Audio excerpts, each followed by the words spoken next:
No, it cannot be!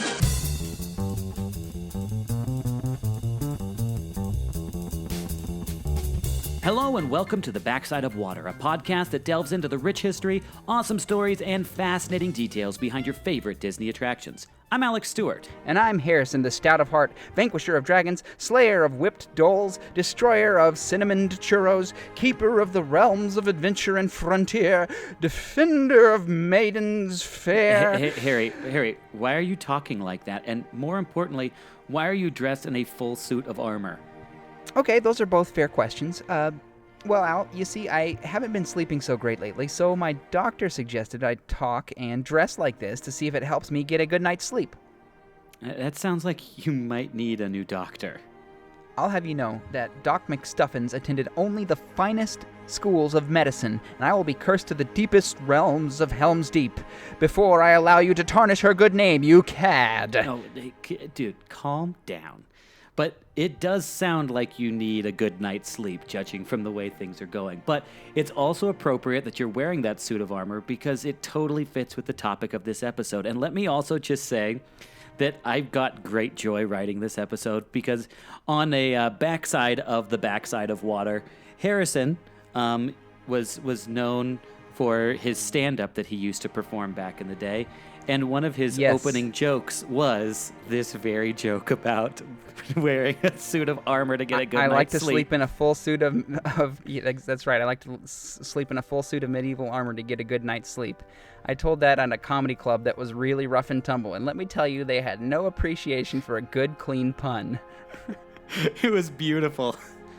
Did you actually get that I wrote that in there as a tribute to your days of yore, Harry? Oh, I fully did. It's impossible to miss. And I tip my knight's hat to you, a rusty tip of the squeak of my knight's visor.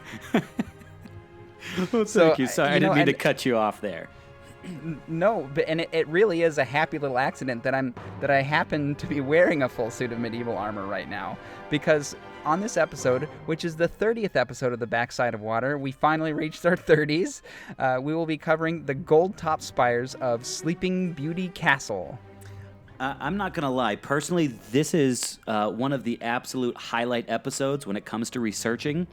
I mean, I learned so much about the castle that I never knew before, and it made me appreciate it all that much more. That's what's so great about Disney attractions and this podcast is you're like, anything like with a Pooh ride, you're like, well, whatever, what could be interesting here, and you learn about it, and there is so much rich history. Oh, it's amazing. So let's jump in and explore the Hollywood halls of the iconic Sleeping Beauty Castle. And folks, stay tuned for an announcement at the end of the episode.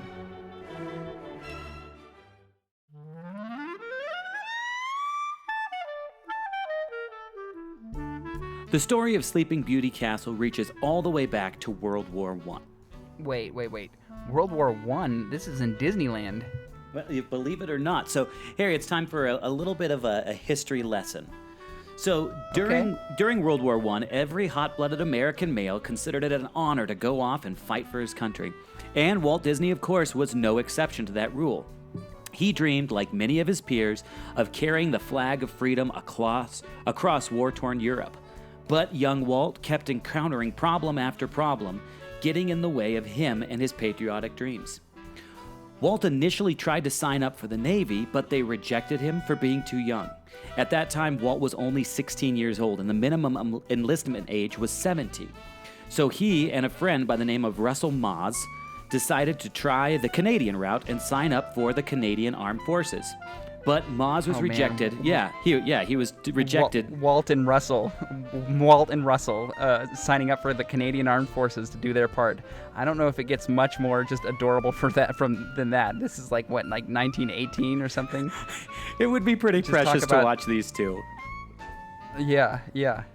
Well, unfortunately, it never happened because Moss was rejected due to poor eyesight. Walt didn't want to leave his friend behind, which is a funny irony in the end. So they didn't enlist through the Canadian route either. And young Walt Disney may have had many obstacles in his way, but he wasn't going to let this stop him. Through his searching for loopholes, Walt discovered that he could join the Red Cross Ambulance Corps, and they had lower age requirements than the military.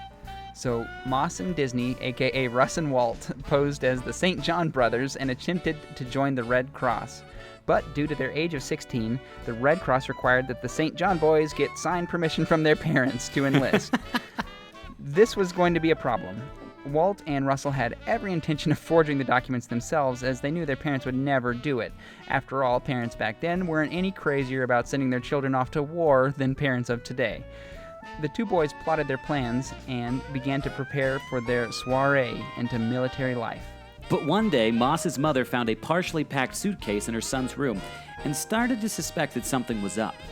She alerted Flora Disney, Walt's mother, about the suitcase and warned her that the boys might be planning a midnight escape. Now, 3 of Flora's sons had left home in the middle of the night, and she was determined not to let another one slip away in the same manner. So she approached her husband, Elias, Walt's father, and asked him to sign the release forms allowing their son to join the Red Cross. Elias, being such a staunch pacifist, refused to sign what he believed to be his son's death certificate, so Flora forged his signature and sent Walt on his way. Walt was elated. He was going to join the Red Cross, but when he turned in his paperwork, he discovered there was a problem with his age. He had heard that the Red Cross wasn't too particular about age, but unfortunately he was mistaken. Walt was told by the Red Cross that he was too young to enlist. Walt had it by this point. He got a pin and turned the 1 in his 1901 birth date into a 0. In one stroke of that pin, Walt turned from 16 to 17 and enlisted in the Red Cross Ambulance Corps.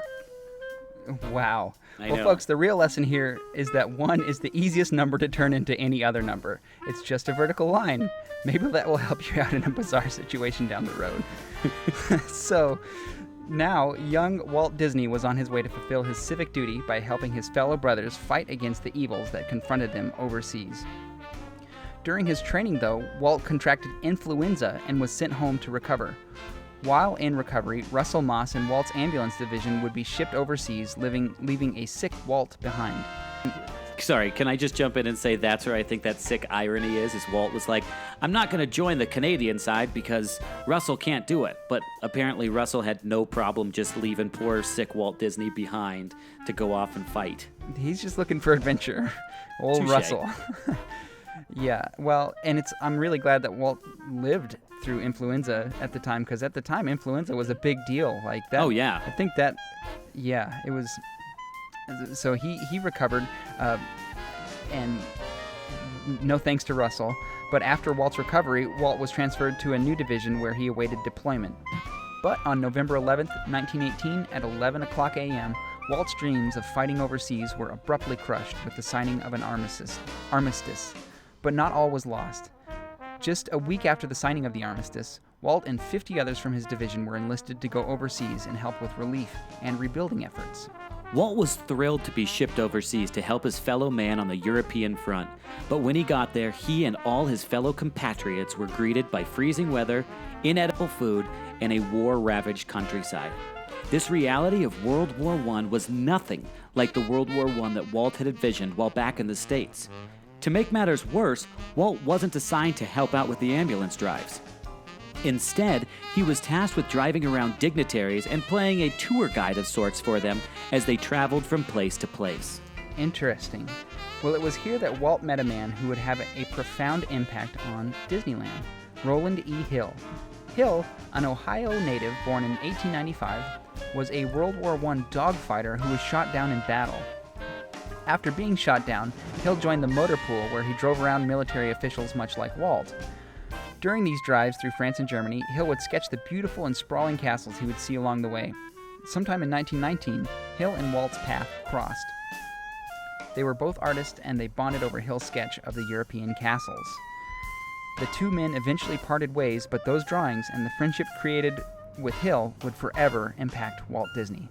Now, let's fast forward a little over 2 decades. Hill and Walt both eventually moved to Los Angeles, and Hill began consulting Walt about the castles in Walt's films. Hill was most famously a consultant in the design for the castles in Snow White, and eventually became known as the foremost castle expert in all of Hollywood. Wow.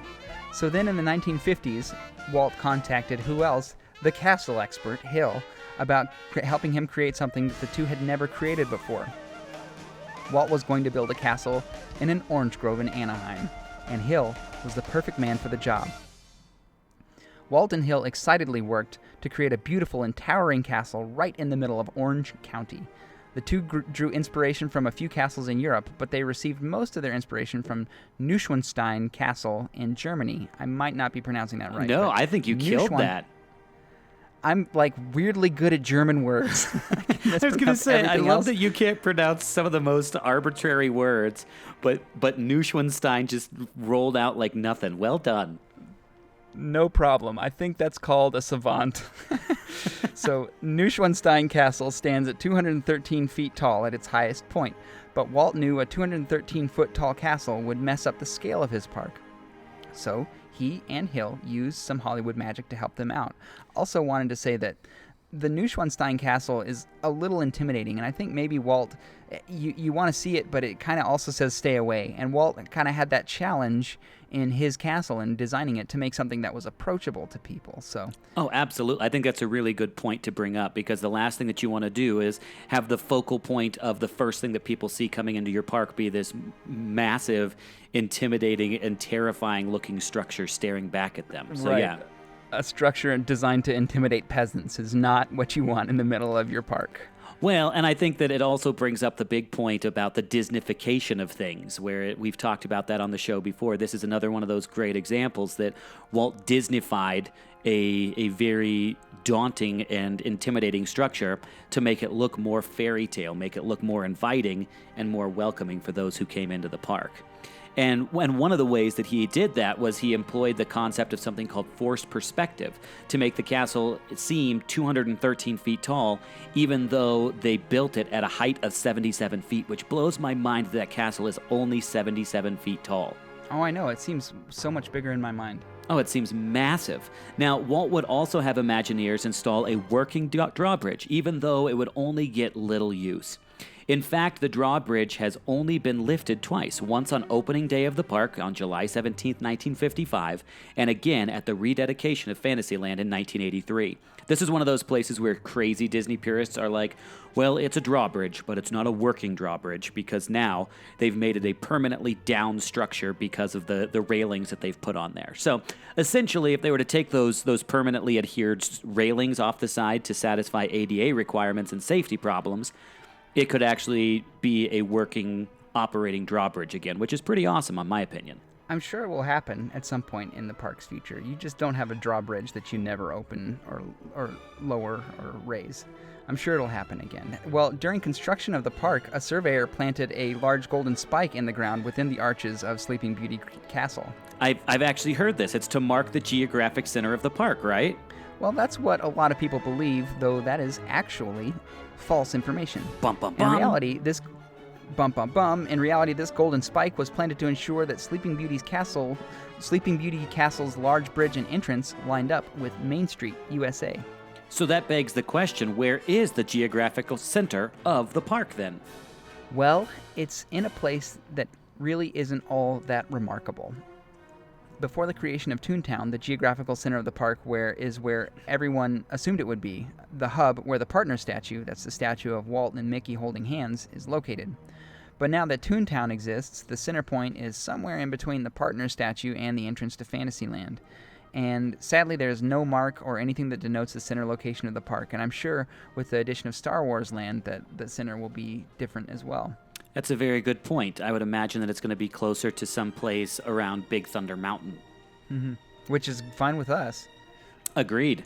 It really is a bummer, though, that it's no longer there, but I'm glad that we're actually able to clear up all that confusion. I can't tell you how many times I've seen that falsely advertised in even Disney-sanctioned videos that you'll see people who come to the park and do these videos, and they're there with the permission of Disney, falsely represent that. I think, though, that it's also just a little fun thing that they still allow in order to give people something to talk about. It's fun to believe, sure. No, I agree. It's just not true. Well, and the interior of this attraction also has a pretty detailed history, right? Believe it or not, the interior design of Sleeping Beauty Castle originally didn't house any attraction, nor was there any plan to use the space for an attraction. But over time, Walt decided that there was a need for that space to be used. So Imagineers were tasked with coming up with something for that empty space. Now, through much discussion, it was decided that a walkthrough would be the most logical choice for that space. Imagineers began creating a walkthrough that told the story of Sleeping Beauty. On April 29, 1957, visitors would be introduced to this beautifully crafted walkthrough attraction. During this walkthrough, guests would be introduced to the innovative, iconic, and just plain amazing art stylings of Disney legend Ivan Earl. Ivan Earl was yet another fascinating individual who deserves major airtime on this show. Earl was born in 1916 in New York. His family moved to California when he was very young, where his father thrived as an artist, musician, and filmmaker. Earl's mother was also artistically inclined, as she was a pianist. So it came as no surprise when young Ivan Earl, surrounded by all this artistic prowess at home, started to show major promise as an artist. His skills were so renowned that by age 14, his work was featured in a major French art exhibition. When I was 14, I don't even know what to tell you, but I was really into Mountain Dew Code Red.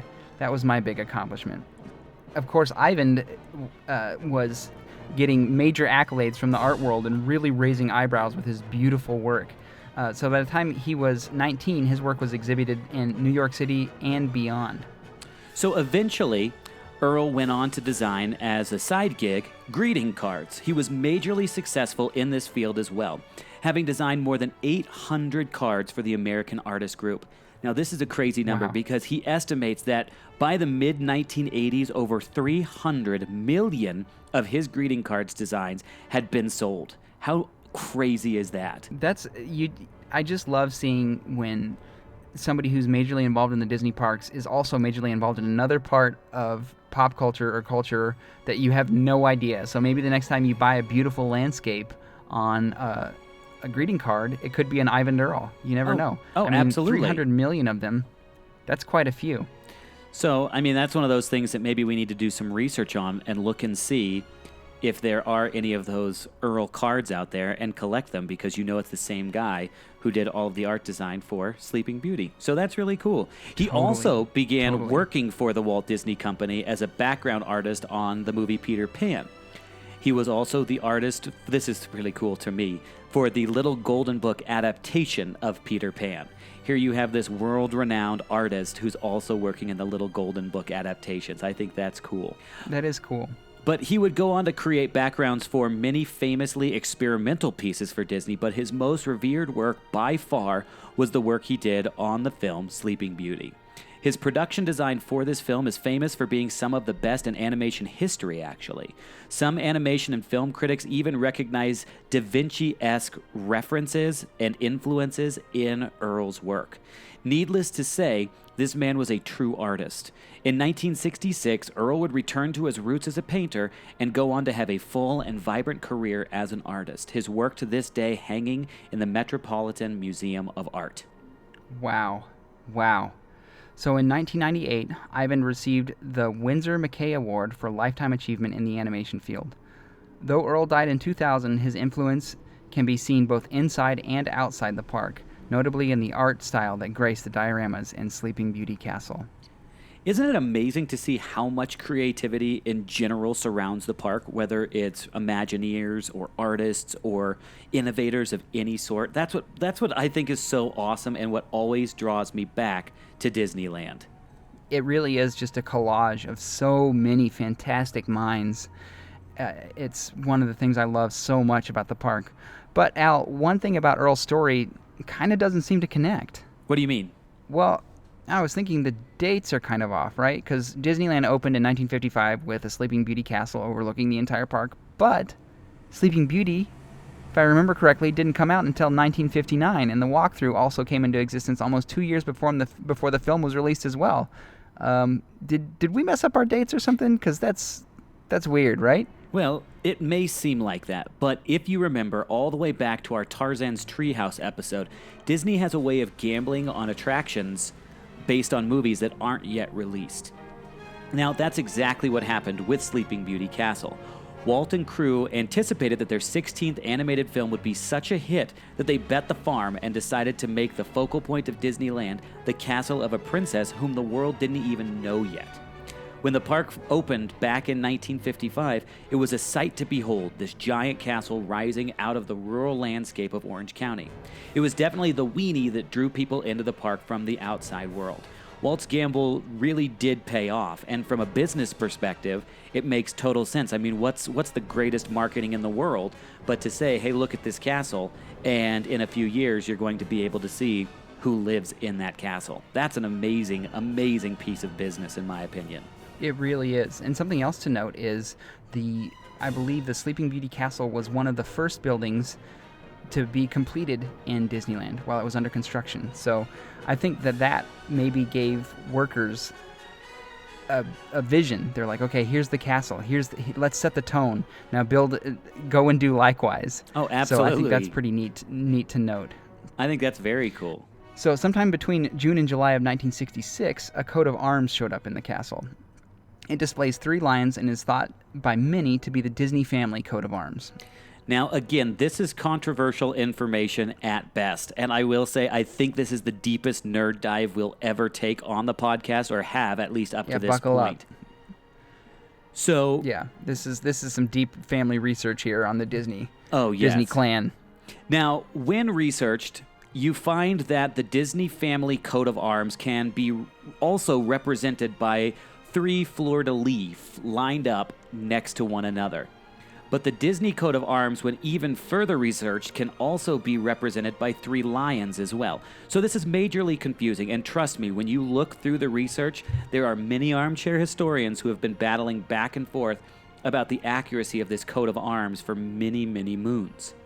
So, what is the final verdict on this? Well, so let me preface this by saying that I am definitely in no way an expert on this, obviously, but I did do some extensive research to try to make sense of all this and see as close to the truth as I could possibly find. And one of the big things that I noticed, especially from people who had a lot more quote-unquote legitimate accolades when it came to their accuracy of this stuff, was they were saying that not every family was noble enough to actually have a coat of arms. So that definitely heavily plays into this.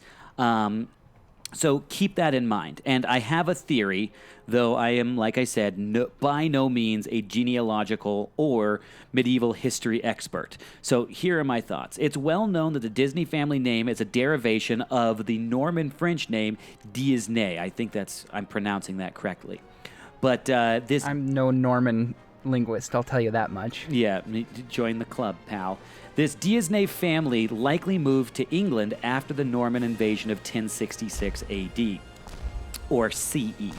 Because of political and religious upheaval, though, there were many who moved from England into the surrounding areas. The Disney family seemed to be one of these families. From what history we can find, the Disney family moved to Ireland from England. From there, Keppel Disney Jr. moved his family to America and fathered Elias, who fathered Walt Disney. Wow, Al. That is some serious research into the Disney family archives, going all the way back to the Norman invitation. Well, what does this mean for the coat of arms hanging on the castle?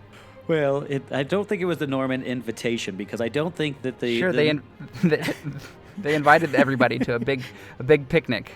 That's history. True. Well, I think they invited themselves to the English picnic. There you go. Well, you heard it from the best, foremost experts on Norman history. Oh my word.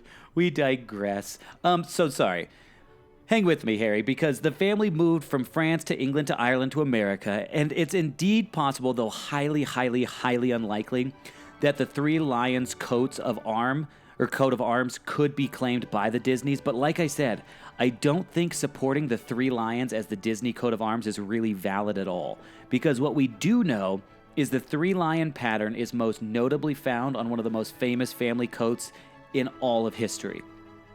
This coat of arms flew over the reigns of the most notable and noble English kings and queens, from Richard the Lionheart all the way to King James.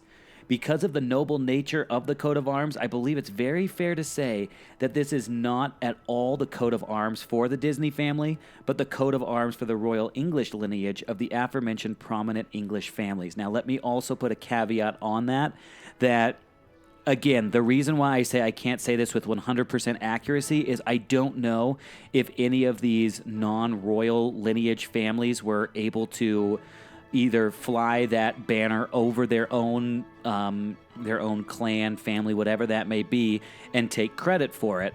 But one of the things that I've also noticed a lot and seen criticism on is that there's a lot of people out there who are essentially charlatans who are willing to sell you a family crest or coat of arms that's basically completely arbitrary, but they pass it off as yours because there's really nobody who takes the time or has the ability to truly guess the accuracy of these things. So needless to say, for those people who probably just fast-forwarded through this entire nerd-tastic conversation, I would say that there's a way better chance that that is not the Disney coat of arms than it is the Disney coat of arms. All right. So, but now it is because it's on the Disney castle and everybody looks at it and nobody knows those old English families.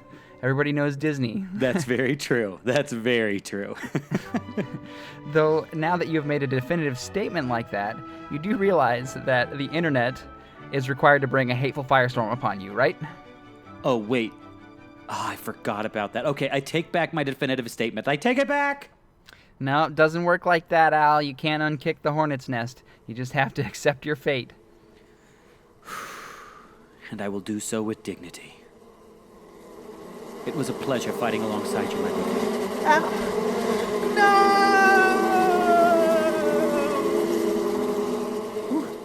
Whoa. Harry, the internet swarm, it really wasn't so bad. Sure, at first those internet bees were vicious, but after about 2 to 4 seconds, the bees forgot about me and moved on to a new victim. Oh, that's good to know for the internet swarm that is bound to attack during our Mr. Toad episode. Oh, it totally is. Anyway, back to the coat of arms. So we have mostly established that the coat of arms represents more of the family of Richard the Lionheart than Walter of Disney, but that leaves us with its mysterious and seemingly random appearance on the castle walls. Truthfully, as far as we have researched, there is no significance in the date or Disney area in which it was placed either. That is indeed still a mystery. Harry, it would seem as though that swarm of internet bees is heading back this way. Oh no. I made a crucial mistake and left a mystery unsolved. The swarm is bound to feast on that unsolved mystery until there's nothing left. I must protect the mystery with my life. Harry, it's not worth the fight. Let the bees have this one. They need something to thrive off of. Just let it go. Okay. Letting go of that mystery is actually pretty invigorating. I feel like a load has been lifted. If only the internet bees knew the value of letting go and allowing some mysteries to go unsolved. Wow, Al. Once again, we arrive at the nugget of truth at the end of this highly unnecessary aside. Well done. I think that might be the most ridiculous aside we've ever taken. But getting back on track, the castle would remain the same. That's debatable. Yeah, that's very true. But the castle would remain the same until the mid-1970s, when in 1977, Earl-inspired dioramas were replaced by dioramas that shared the same style as the window displays on Main Street. For those unfamiliar with the style, think of well-designed dolls portraying some of the most pivotal moments in the story. Now, personally, I never saw these dioramas myself, but the images online make them look, in my humble opinion, a little bit creepy. Have you seen those pictures? I haven't. But I think that dolls used to be cute, and now they're not. There's too many movies where dolls are, just wrecking things in terrible ways. Oh, absolutely. Well, if you actually, listeners, if you want to jump over to our Facebook group, which you just search the Backside of Water podcast, you'll be able to find that one of our followers on there, one of our group members, who goes by the handle on Instagram as Skipper Freddy, so you should check him out over there. But he was able to post some pictures, and you can find links all over the place. But if you jump over onto our group page there, you'll see some pictures that he uploaded of those dioramas. For those of you who never got a chance to see them, you should probably check them out because they are a little bit unsettling, in my opinion. Okay. Well, maybe that's... I mean, it's it feels like Disneyland, people who design it, do everything on purpose. So maybe that's just adding to the danger element of Fantasyland. I don't know. Fear of the nightmare dolls. Yeah, enjoy our little park, but don't let the dolls eat you. Oh man, that's got to be a tagline for a movie coming out this summer, right? at least it should be, and you should write it. Well, if it does come out this summer, or a movie does come out, it's obviously, once again, because they listened to the backside of water. People are So, just trolling Sleeping this Beauty thing Castle- for any sort of idea. Oh, totally. Yeah, any ideas come from this podcast. End of story. So Sleeping Beauty Castle would go unchanged for many decades until the 21st century. On October 7th, 2001, Sleeping Beauty Castle was abruptly closed down for undisclosed reasons. According to a lot of sources on the internet, there's a lot of evidence pointing to the fact that Sleeping Beauty Castle was one of the major targets for terrorists during the events surrounding September 11th. But that isn't the only thing that caused Sleeping Beauty Castle to go dormant. Yesterland.com claims that the closure was more likely caused by the fact that Sleeping Beauty Castle was an accessibility nightmare. So the writer on that website goes on to talk about how even though exempt from a 1990 ADA law, Sleeping Beauty wasn't accessible by anybody with a disability, and this to the Walt Disney Company was a problem that needed to be solved. It was, according to Yesterland, this ADA issue that was one of the contributing factors to the closure of Sleeping Beauty Castle. I also would really like to tip my hat to the Disney company. They bend over backwards to make sure everybody has a good experience at their parks. No, So no question. If you're in a wheelchair or something, they really, really take care of you, and I appreciate that. And it's something they're very accommodating and very gentle and very understanding of whatever disability an individual might have. They just are committed to having a magical time for everybody, and I really love that. So No question. tip of the hat to Disney for that. So that same article on Yesterland also asserts that it was Disneyland's lowered income due to lower tourism levels after 9/11 that caused the closure of Sleeping Beauty's castle. Though the attraction didn't cost much to operate, it still did incur cost. And for a company that was hurting financially due to the dip in tourism, Yesterland believes that Sleeping Beauty Castle was one of the few attractions that could be shut down with relatively no fanfare due to its lack of popularity at the time. Now, all three of these possibilities are valid for sure, and unfortunately, there is no way at this time to determine which one combination of issues was the true reason for closure. But its closure, despite what the Disney company anticipated, did leave ripples in their fan base. And those ripples then led to rumors, which then led to all the conflicting things you have possibly heard or read. Regardless, from 2001 to 2008, the walkthrough portion of the castle was closed. And the 50th anniversary of the park occurred during this time of closure for the walkthrough, but that didn't stop Imagineers from going all out when decorating the focal point of Disneyland. Lavish decorations, and 5 of the turrets were topped with 5 crowns, each representing a decade in Disney history. And many of the spires in the castle was highlighted with 22-karat gold. The crown representing Disneyland's creation was decorated with Mickey ears, and the crown representing the new Tomorrowland of 1967 was adorned with rocket ships and planets. The crown representing the debut of the Main Street Electrical Parade and the showcases a blue fairy. And of course, the crown representing the creation of Indiana Jones Adventure was covered with Mara's evil eye. And finally, the crown representing the 50th anniversary proudly displayed Tinkerbell and the world-famous fireworks. That's a lot of information to cover, Harry. Very well done. I didn't know that each of those spires represented something. I'll have to really look carefully for that next time I'm at the castle. Well, and that's a good thing to say, though, is they actually still aren't up there anymore. It was only during that 50th anniversary time where you actually saw those up there. I was a little confused about that, too, and I had to look up some pictures online of those spires to see, but they were actually crowns that would adorn each one of the spires, not on the spires themselves. Oh, okay. So never mind. Just Google pictures of it. Yeah. That's the best thing you can hope for at this point. Now, I did remember But it is reading cool somewhere that they do have one spire that still does have the 22-karat gold inlay on it. So I don't know. I haven't. Yeah, I'm going to the park in less than a month of recording this episode, so I'll have to look and report back. Yeah, I think the gold trim, anywhere there's gold on that castle, it's real 22 karat gold leaf.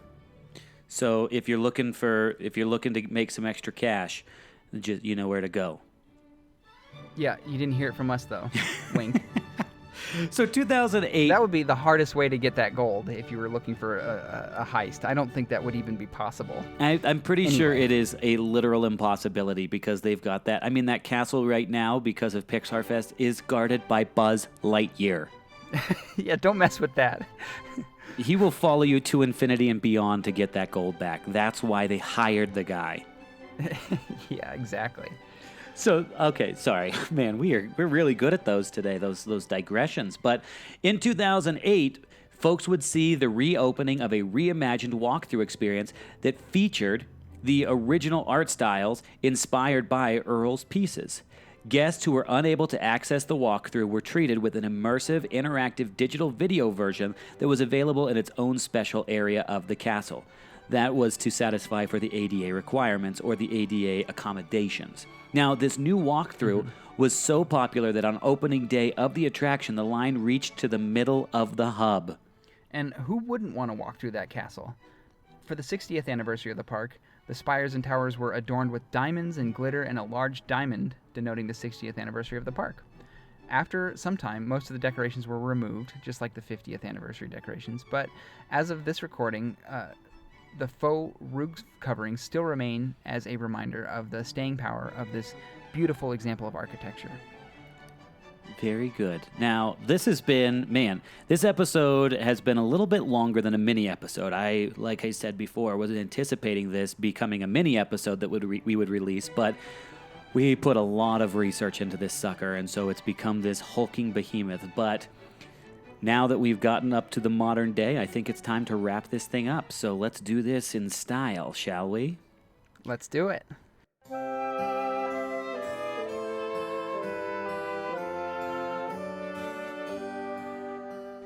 Throughout the years, Sleeping Beauty Castle has been the main focus of hundreds of millions who have made their way down Main Street, USA. This beautiful behemoth has beckoned guests to venture further into the world that Walt built through its utter size, elegance, and mystique. There's a reason that Sleeping Beauty's castle is one of the most photographed buildings in the world. It represents the hopes, dreams, and imaginations not only of those who built it, but of all those who take the magical journey over its drawbridge, through its mighty structure, and into the world of fantasy.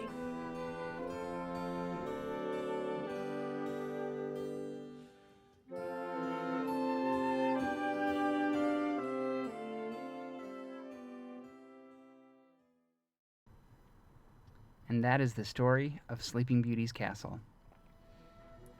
This was a great episode that Al and I learned a ton about the most beloved and recognizable icon of the Disney company. I mean, I don't know. Do you think the castle is more recognizable than Mickey Mouse?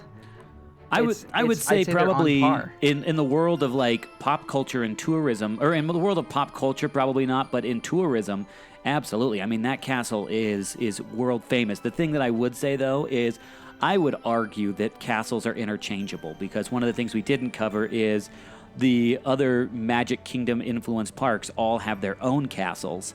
And since we aren't covering those parks, one day maybe we'll talk about each one of those castles on like an episode of Did You Know Disney or something like that. But I would say for the most part, each one of the castles is kind of interchangeable to most people.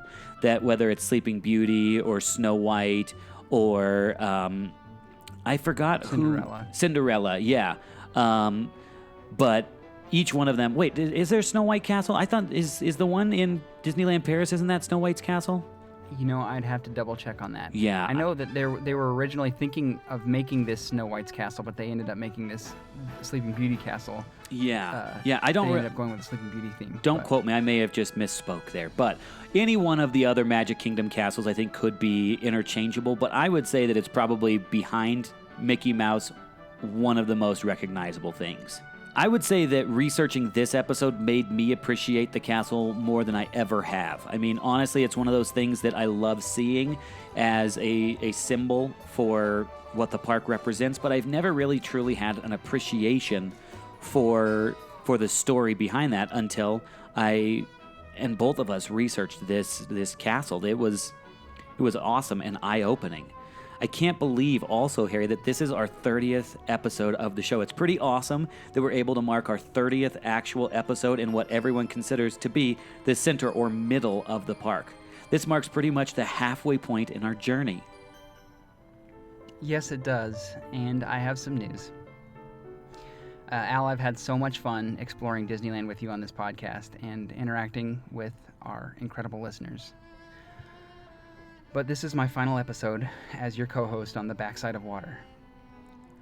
Wow. Do you mind if I ask why? No, I don't at all. I'm glad you did. It was one of the hardest decisions I've made, to be honest. It is an absolute blast to talk about my favorite place in the world with my best friend, and let's be honest, the best listeners on this side of the rivers of America. This is an awesome podcast and a stellar community, and I am honored to be part of it. In our Frontierland episode, we say sometimes you have to let go of something good to get something great. And yes, I'm quoting one of our previous episodes. Feel free to do the same.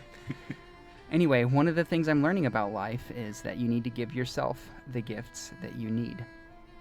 And there's no precious gift, in my opinion, than time. I came to realize that I need to give myself time. I need to give myself time to listen and be still and be present. Because this moment, right now, is all any of us have. So between work and family, and by the way, I want to say that I appreciate listeners spending their right now, their moment with us here on this podcast. Thank you so much. So between work and family, and I know this is true for many people, I only have about an hour of free time every day. So for the past 3 years, I've filled that free time with researching, writing, and producing episodes of The Backside of Water, and I wouldn't trade that for the world. But moving forward, I need to give myself more time in my day to listen better, both to myself and the people I love. So it has been an incredibly difficult decision for me, but I'm embracing the butterflies that come with an uncertain future, and I'm happy to give myself the time I need for now. Well, bro, I know that was a very, very tough choice, and for those of you who haven't been in our conversations behind the scenes, take my word for it that there has been a lot of conversation and a lot of tears that have gone into this decision on both of our parts. But I'm glad we got to do the show together as long as we did. So to commemorate Harry's time with us on the Backside of Water, we're going to do a very special farewell episode where we're going to go meet where our podcast started, at the entrance to Adventureland. I'm really excited. We're going to have a lot of fun in our upcoming farewell episode as we look back on the follies, gaffes, and foibles of our little podcast for the past 3 years.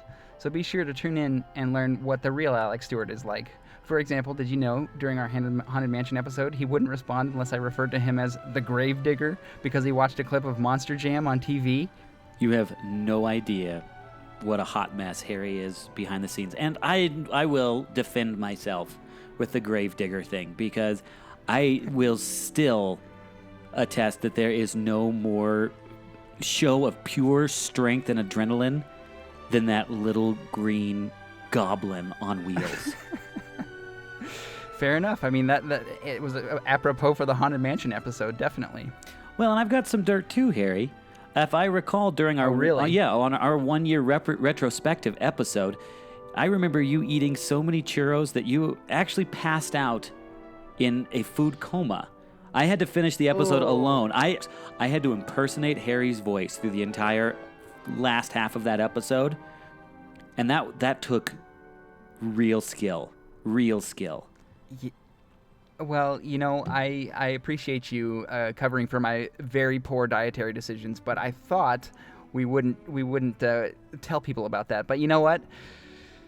Those are just some of the antics that go on behind the scenes. So be sure to tune in to our next Farewell Harry episode.